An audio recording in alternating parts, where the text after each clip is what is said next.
سید الشہداء حضرت امام حسین رضی اللہ تعالیٰ عنہ کی ذات کے ان گنت پہلو ہیں۔ آپ کی شخصیت میں ایسے ایسے رنگ موجود ہیں جن کا احاطہ مورخین 1400 سال سے کر رہے ہیں، لیکن حق تو یہ ہے کہ حق ادا نہیں ہو رہا۔ آپ 10 محرم کے دن ہی کو لے لیجئے، یہ دن آپ کی شہادت سے قبل مختلف حوالوں سے پہچانا جاتا تھا۔ مثلا اللہ تعالیٰ نے عرش، زمین، کرسی، سورج، چاند، ستارے اور جنت 10 محرم کو تخلیق کی تھی۔ حضرت آدم علیہ السلام اور بی بی حوا نے بھی 10 محرم کو آنکھ کھولی تھی۔ 10 محرم وہ دن تھا جب اللہ تعالیٰ نے حضرت آدم علیہ السلام اور بی بی حوا کی توبہ قبول کی تھی۔ اس دن حضرت ابراہیم علیہ السلام پیدا ہوئے تھے۔ اس دن حضرت ابراہیم علیہ السلام کو آتش نمرود سے نجات ملی تھی۔ اسی دن فرعون کا لشکر پانی میں غرق ہوا تھا۔ اسی دن حضرت موسیٰ علیہ السلام کو فتح نصیب ہوئی تھی۔ اسی دن حضرت یونس علیہ السلام مچھلی کے پیٹ سے برآمد ہوئے تھے۔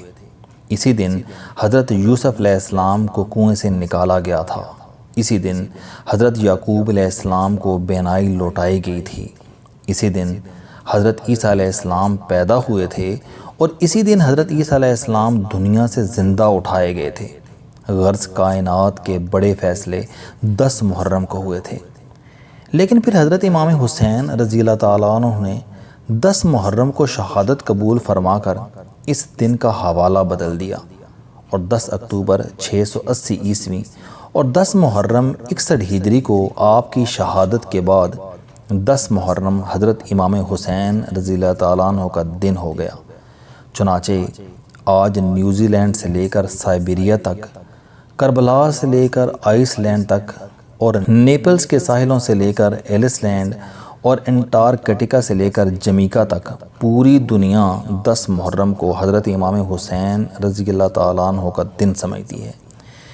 یہ انسانی کیلنڈر کا وہ واحد دن ہے جس روز دنیا کی ہوائیں، فضائیں، لہریں، خوشبوئیں اور کرنیں تک مغموم ہو جاتی ہیں۔ جس دن پانی کا ایک ایک قطرہ، خوشبو کی ایک ایک لہر، آسمان کی ایک ایک پرت اور ریت کا ایک ایک ذرہ اداس ہو جاتا ہے۔ جس دن ہوا کی آنکھوں میں آنسو، بادلوں کے دل میں ٹیس، زمین کے جگر میں خراش اور آسمان کے ضمیر پر درد جاگ اٹھتا ہے اور کائنات کے آخری سرے تک درد کی شام غریباں بچھ جاتی ہیں۔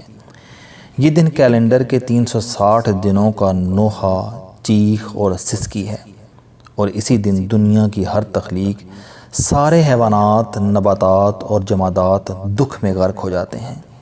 یہ دن یقیناً حضرت امام حسین رضی اللہ تعالیٰ عنہ کا دن ہے۔ لیکن یہاں پر سوال پیدا ہوتا ہے کہ حضرت امام حسین رضی اللہ تعالیٰ عنہ کا وہ کون سا کارنامہ تھا جس کے صدقے 10 محرم کے سارے حوالے تبدیل ہو گئے، جس نے حضرت آدم علیہ السلام، حضرت ابراہیم علیہ السلام، حضرت یونس علیہ السلام، حضرت یعقوب علیہ السلام، حضرت یوسف علیہ السلام، حضرت موسیٰ علیہ السلام اور حضرت عیسیٰ علیہ السلام کے دن کی وراثت بدل دی؟ کیا وہ کارنامہ حضرت امام حسین رضی اللہ تعالیٰ عنہ اور ان کے اہل بیت کی قربانی تھا؟ کیا وہ کارنامہ آپ اور آپ کے صاحبزادوں، آپ کے خاندان اور کنبہ رسول صلی اللہ علیہ وآلہ وسلم کی شہادت تھا؟ ہاں، یقیناً آپ کی شہادت نے تاریخ اسلام میں مرکزی کردار ادا کیا تھا، مگر 10 محرم کے پلوں میں اس کے علاوہ بھی بے شمار زاویے پوشیدہ ہیں، اور ان زاویوں میں ایک زاویہ اسلام کی اسپرٹ ہے۔ اسلام دنیا کا پہلا اور واحد مذہب تھا اور ہے جس نے برائی کے خلاف جدوجہد کو جہاد کا نام دیا تھا، جس نے اپنے ماننے والوں کو حکم دیا تھا کہ برائی کو ہاتھ سے روکو، نہ روک سکو تو اسے منہ سے برا بھلا کہو، نہ کہہ سکو تو دل میں اس کی مذمت کرو، لیکن یہ ایمان کا کم ترین درجہ ہے۔ یہ دنیا کا واحد مذہب تھا جس نے تعداد کے بجائے جذبے کو فوقیت دی اور جس نے نیت کو وسیلہ پر اہمیت دی۔ یہ وہ مذہب تھا جس نے اپنے ماننے والوں کو حکم دیا کہ تمہارے پاس اگر تلواریں نہیں ہیں تو کوئی بات نہیں، تمہارے پاس اگر ترکش نہیں ہیں، تیر، بھالے اور نیزے نہیں ہیں، تمہارے پاس گھوڑے، اونٹ اور خچر نہیں ہیں، تم ننگے پاؤں، بھوکے پیٹ اور بے چھت ہو اور اگر تم تعداد میں بھی کم ہو تو بھی کوئی پرواہ نہیں ہے، بس تم اللہ کے نام پر بدر کے میدان میں پہنچو، اللہ کے حضور دعا کرو اور دین کے دشمنوں سے بھڑ جاؤ، اللہ کی نصرت تمہاری تلاش میں نکل کھڑی ہوگی۔ اور یہ دنیا کا واحد مذہب تھا جس نے کہا تھا کہ کلمہ پڑھنے سے لوگوں کا دل مسلمان نہیں ہوتا۔ نماز پڑھنے، روزہ رکھنے اور حج کرنے والے لوگ بھی فرعون، شداد اور نمرود ہو سکتے ہیں، اور تم پر ان لوگوں کے خلاف بھی اتنا ہی جہاد فرض ہے جتنا کافروں، مشرکوں اور اللہ کے دشمنوں سے فرض ہے۔ جس نے کہا تھا کہ تم صرف اس شخص کی امارت تسلیم کرو جو اللہ اور اس کے رسول صلی اللہ علیہ وآلہ وسلم کے احکامات سے روگردانی نہ کرے، اور جو اس کے دین میں ذاتی انا، ضد اور تکبر کی ملاوٹ نہ کرے، اور جو اللہ کے احکامات میں نظریہ ضرورت کی آمیزش نہ کرے۔ اور سید الشہداء رضی اللہ تعالیٰ عنہ اسلام کے اس نظریے، اس فکر اور اس فلسفے کے امام تھے۔ انہوں نے اسلام کی اسپرٹ پر عمل کرتے ہوئے کلمہ گو آمریت کے خلاف علم بلند کر دیا۔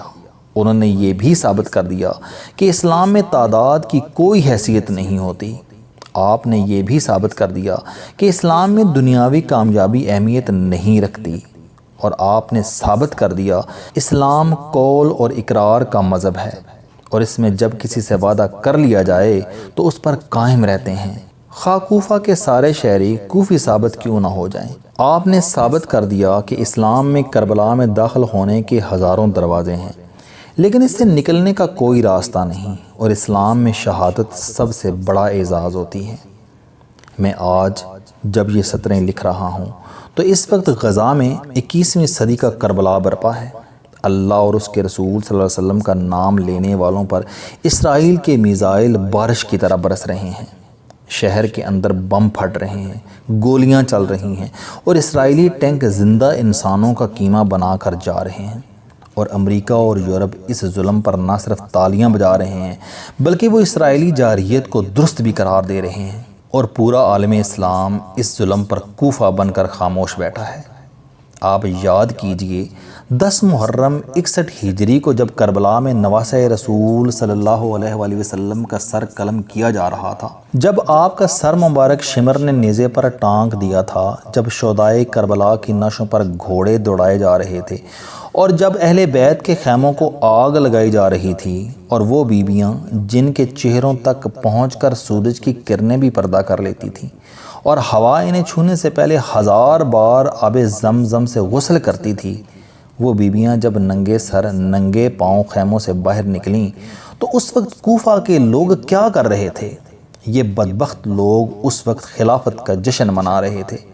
کوفیوں نے اس وقت اپنے گھروں میں چراغاں کیا ہوا تھا، اور وہ دیگیں چڑھا کر بیٹھے تھے، اور آج 1350 سال بعد بھی وہی منظر ہے۔ غزہ کی گلیوں میں سینکڑوں فلسطینی بچوں کی نعشیں پڑی ہیں، اسرائیلی ٹینک عفت مآب بچیوں کی نعشوں کو کچل رہے ہیں، اور فلسطینی مسلمان یا اللہ مدد، یا رسول اللہ مدد کے نعرے لگا کر آسمان کی طرف دیکھ رہے ہیں، لیکن 62 اسلامی ملک کوفہ بن کر بیٹھے ہیں۔ آپ بے حسی اور بے بسی ملاحظہ کیجئے کہ غزہ کی پٹی کے گرد 22 عرب ملک ہیں، اور ان 22 عرب ملکوں کو اسرائیلی جاہریت کے خلاف احتجاج تک کی توفیق نہیں ہوئی۔ غزہ میں 24 گھنٹے موت اتر رہی ہے، اور لوگ اپنے اپنے گھروں میں اطمینان سے بیٹھے ہیں۔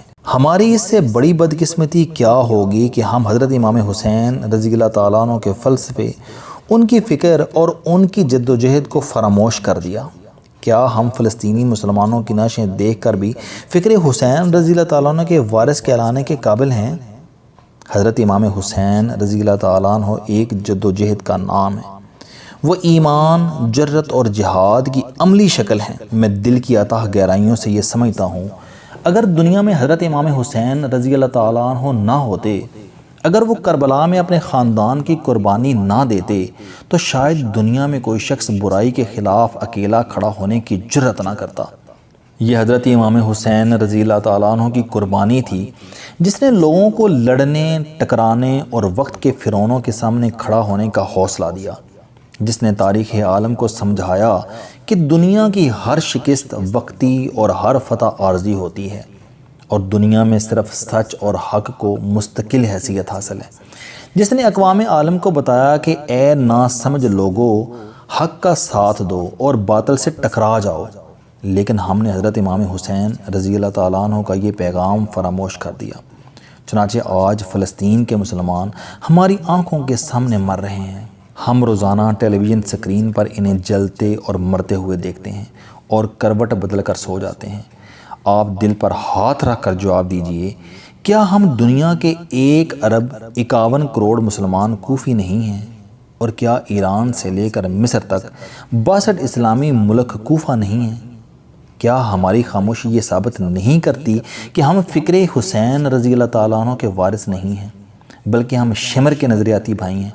حضرت علی رضی اللہ تعالیٰ عنہ نے فرمایا تھا کہ ظلم پر خاموشی ظالم کا ہاتھ مضبوط کرنے کے مترادف ہے، اور ہم سب ظالموں کے ہاتھ مضبوط کر رہے ہیں۔ چنانچہ ہم حضرت امام حسین رضی اللہ تعالیٰ عنہ کا نام تک لینے کے حقدار نہیں ہیں۔ السلام علیکم دوستو، علم دوستی چینل بنانے کا مقصد موٹیویشنل اور زندگی بدل دینے والی کہانیاں آپ تک پہنچانا ہے۔ مجھے خوشی ہے کہ آپ احباب کو یہ ویڈیوز بہت پسند آ رہی ہیں۔ کوئی بھی شخص جو مایوسیوں میں گھرا ہو یا کوئی بھی شخص جو اپنی زندگی مثبت انداز سے گزارنا چاہتا ہے، اس کے لیے یہ چینل لائف چینجنگ ثابت ہوگا۔ میرا دعویٰ ہے کہ کوئی بھی شخص اگر اس چینل کی ویڈیوز دیکھ اور سن لے گا تو اس کی زندگی بدل جائے گی۔ اگر آپ کو یہ چینل پسند آئے تو اسے سبسکرائب کرنا نہ بھولیں تاکہ ہر نئی آنے والی ویڈیو آپ تک پہنچ سکے۔ اس ویڈیو کو دوسروں تک ضرور پہنچائیں کیونکہ یہ صدقہ جاریہ ہے۔